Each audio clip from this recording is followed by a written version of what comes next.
ഞാൻ പറഞ്ഞത് ഇപ്പോൾ എന്തായി? പണ്ടേ ഞാൻ ഈ ജാനിക്കുട്ടിയോട് പറഞ്ഞതാണ് സാറിൻ്റെ മനസ്സിലിരിപ്പ് വേറെയാണെന്ന്. അപ്പോൾ ചേച്ചി എന്താ പറഞ്ഞത്? പരിപാവനമായ ബന്ധം മാത്രമേ നിങ്ങൾ തമ്മിലുള്ളൂ എന്ന്. ഇപ്പോൾ എന്തായി? ഇതാണ് പറയുന്നത്, ഇളയവർ പറയുന്നത് അനുസരിക്കണമെന്ന്. ജാനിയെ അല്പം പരിഹസിച്ചുകൊണ്ട് തമ്പുരു പറഞ്ഞു. അനുജത്തിയോട് ഒരു മറുപടിയും പറയാൻ കഴിയാതെ മിണ്ടാതിരിക്കാനേ ജാനിക്ക് കഴിഞ്ഞുള്ളൂ. അങ്ങനെ ആ ദിവസം കഴിഞ്ഞുപോയി. പിറ്റേ ദിവസം ജാനിയും മെറിനും തമ്പുരുമോളും കൂടി സ്കൂളിലേക്ക് വന്നു. ഫസ്റ്റ് പീരീഡ് ക്ലാസ് ടെസ്റ്റ് ആണെന്ന് പറഞ്ഞ് തമ്പുരു വേഗം തന്നെ ക്ലാസ്സിലേക്ക് ഓടിപ്പോയി. ലൈബ്രറിയിൽ നിന്നും ഒരു ബുക്ക് എടുക്കണമെന്ന് പറഞ്ഞ് മെറിൻ നേരെ ലൈബ്രറിയിലേക്കും പോയി.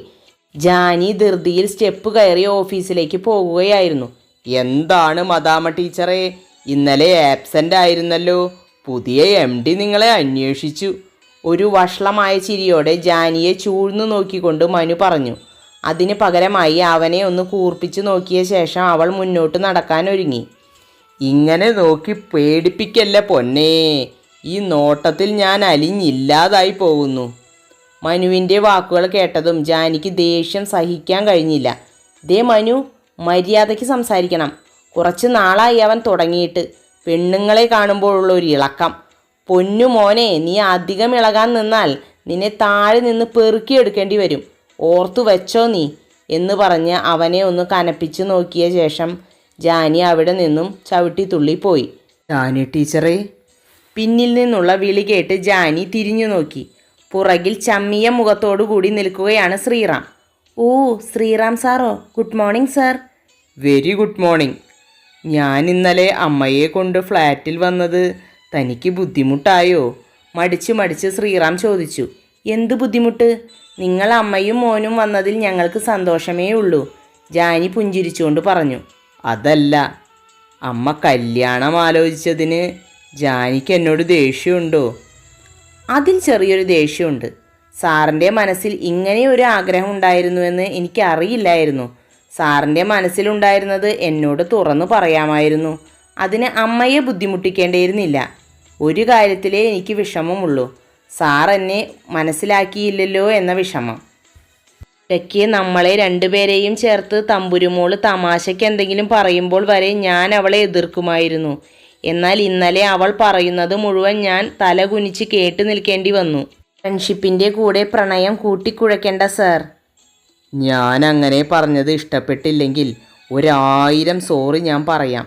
ഇതിൻ്റെ പേരിൽ താൻ എന്നോട് മിണ്ടാതിരിക്കരുത്. ഇവിടെയുള്ള എൻ്റെ ആകെ ഒരു കൂട്ട് ജാനി മാത്രമാണ്.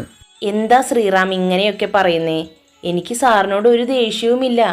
വി ആർ ഗുഡ് ഫ്രണ്ട്സ് എന്ന് പറഞ്ഞ് പുഞ്ചിരിച്ചുകൊണ്ട് ജാനി മുന്നോട്ട് നടന്നു. ജാനി പോകുന്ന വഴിയെ നിരാശ നിറഞ്ഞ കണ്ണുകളുമായി ശ്രീറാം നോക്കി നിന്നു. തേച്ചില്ലേ പെണ്ണേ, തേച്ചില്ലേ പെണ്ണേ എന്ന പാട്ട് മൂളിക്കൊണ്ട് മനു ശ്രീറാമിൻ്റെ അടുത്തേക്ക് വന്നു. ഇവിടെ ഒരു തേപ്പിൻ്റെ മണമടിക്കുന്നുണ്ടല്ലോ സാറേ, മനു കളിയാക്കിക്കൊണ്ട് ശ്രീറാമിനോട് ചോദിച്ചു. അതിന് മനുവിനെ ഒന്ന് കൂർപ്പിച്ചു നോക്കിക്കൊണ്ട് ശ്രീറാം അവിടെ നിന്നും പോയി. കുറേ നാളായി മാത്സ് ടീച്ചറുടെ പിന്നാലെ മണപ്പിച്ചു നടക്കുന്നു കിഴങ്ങൻ. ശ്രീറാം പോയ വഴിയെ നോക്കി മനു പറഞ്ഞു.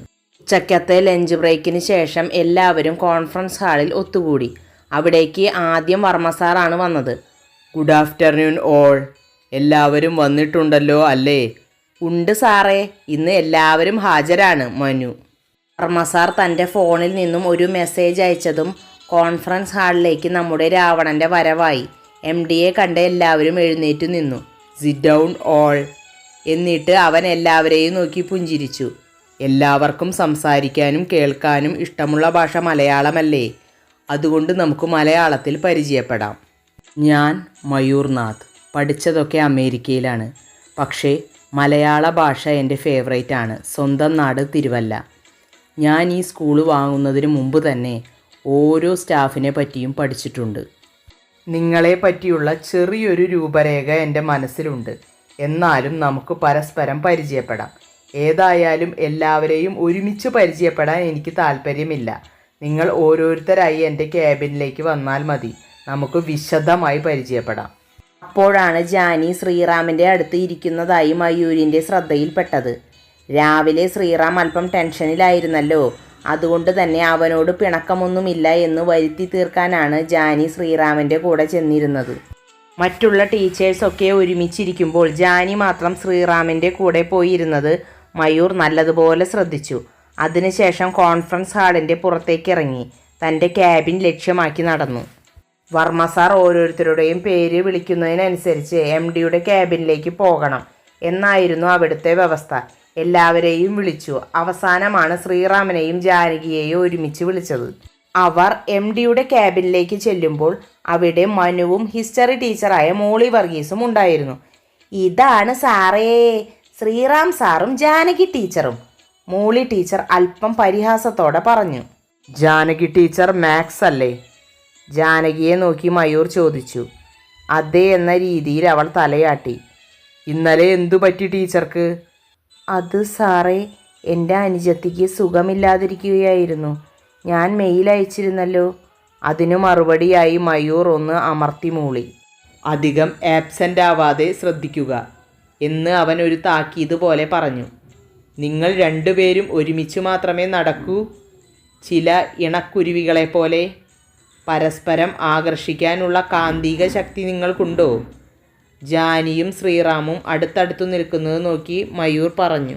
മയൂരിൻ്റെ വാക്കുകൾ ജാനിയെ ഒന്ന് ചൊടിപ്പിച്ചെങ്കിലും അവൾ അത് മുഖത്ത് പ്രകടമാക്കാതെ ശ്രീറാമിൽ നിന്നും അല്പം നീങ്ങി നിന്നു. എന്നാൽ ജാനിയെയും തന്നെയും ചേർത്ത് മയൂർ പറഞ്ഞത് ശ്രീറാം എൻജോയ് ചെയ്യുന്നുണ്ടായിരുന്നു. എല്ലാ സ്റ്റാഫുകളോടും ഒരുപോലെ പെരുമാറണം, അല്ലാതെ ഇവിടെ ഗ്രൂപ്പോ പെയറോ ഒന്നും വേണ്ട.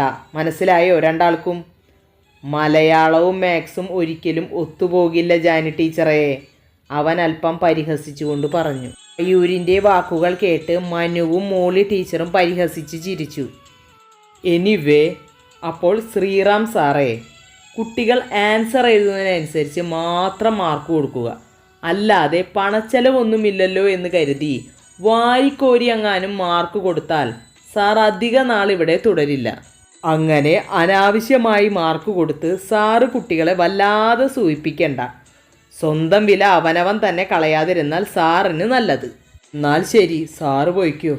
ജാനിയെ ഒന്ന് വഷളമായി നോക്കിക്കൊണ്ട് മയൂർ ശ്രീറാമിനോട് പറഞ്ഞു. Okay sir. ശ്രീറാം ജാനിയെ ഇടക്കണ്ണിട്ട് നോക്കിയതിന് ശേഷം അവിടെ നിന്നും പോയി. മയൂർ നേരെ മോളിയുടെ അടുത്തേക്ക് ചെന്നു. അവൻ്റെ തോളുകൊണ്ട് മോളിയുടെ തോളിൽ ഒന്ന് ശക്തിയായി ഇടിച്ചു. അയ്യോ, ഈ സാറ്! മോളി അല്പം എരിവ് വലിച്ചുകൊണ്ട് തോളൊഴിഞ്ഞു. നാണത്താൽ മുഖം തിരിച്ചു. ടീച്ചറുടെ ഹസ്ബൻഡ് നാട്ടിലില്ലെന്ന് തോന്നുന്നു. മോളിയുടെ ചെവിയോരം ചേർന്ന് നിന്നുകൊണ്ട് മയൂർ പറഞ്ഞു. അയ്യോ, സാറിനെങ്ങനെ മനസ്സിലായി? അല്പം നാണത്തോടെ കുഴഞ്ഞാടിക്കൊണ്ട് മോളി ടീച്ചർ പറഞ്ഞു. കൊയ്ത്തും മെതിയുമൊന്നുമില്ലാത്ത പാടം കണ്ടാൽ എനിക്ക് നന്നായി അറിയാം. മോളിയുടെ ശരീരം മൊത്തത്തിൽ കണ്ണാൽ ഒഴിഞ്ഞുകൊണ്ട് മയൂർ പറഞ്ഞു. ഈ സാറിൻ്റെ ഒരു കാര്യം. മോളി പിന്നെയും കുഴയാൻ തുടങ്ങി. സാറിന് കൊയ്ത്തും മെതിയുമെല്ലാം നല്ല വശമുണ്ടെന്ന് തോന്നുന്നു മനു. അപ്പോഴാണ് മനു അവിടെ നിൽക്കുന്നുണ്ട് എന്ന് മയൂർ ഓർത്തത്. താൻ പോയില്ലേ? You may go now. അവിടെ നിൽക്കാൻ കഴിയാത്ത സങ്കടത്തോടെ മനു അപ്പോൾ തന്നെ അവിടെ നിന്നും പോയി. മയൂരിൻ്റെ ഈ പ്രവർത്തികൾ കണ്ട് അറപ്പോടെ നിൽക്കുകയാണ് ജാനി. മയൂർ ജാനിയെ നോക്കിയതും അവൾ മറ്റെവിടേക്കോ മുഖം തിരിച്ചു നോക്കി നിൽക്കുന്നതാണ് അവൻ കണ്ടത്. എന്നാ മാത്സ് ടീച്ചറേ, അധികം നിന്ന് മുഷിയണ്ട, ചെന്നാട്ടെ. മയൂരിൻ്റെ വാക്കുകൾ കേട്ടതും ജാനി അവിടെ നിന്നും അപ്രതീക്ഷിതമായതുപോലെ ഓടി രക്ഷപ്പെട്ടു. എന്താ മോളി ടീച്ചറേ, ഈ മാത്സ് ടീച്ചർക്ക് ഒരു പുച്ഛം പോലെ? അങ്ങനെയാ സാറേ, അഹങ്കാരത്തിൻ്റെ ആൾരൂപമാണവൾ. ഇവിടുത്തെ സ്റ്റുഡൻസിനൊന്നും അവളെ ഇഷ്ടമല്ല. നേരത്തെ പരിചയപ്പെട്ടില്ലേ ഹിന്ദി ടീച്ചറായ മെറിനെ? ആ ടീച്ചറുടെ കൂടെയാ താമസം. ഞങ്ങൾ എത്ര ടീച്ചർമാർ ഇവിടെ ഉണ്ടെങ്കിലും ആ ശ്രീറാം സാറിൻ്റെ അടുത്ത് പോയി എപ്പോഴും കുറുങ്ങുന്നത് കാണാം. ശ്രീറാമിനോട് മാത്രമേ അവൾ മിണ്ടൂ. മറ്റുള്ള സ്റ്റാഫിനോടൊക്കെ പുച്ഛം മാത്രമേ അവൾക്കുള്ളൂ. ജാനിയെ പറ്റി എരിവും പുളിയും ചേർത്ത് മോളി വർഗീസ് മയൂരിന് പറഞ്ഞു കൊടുത്തു.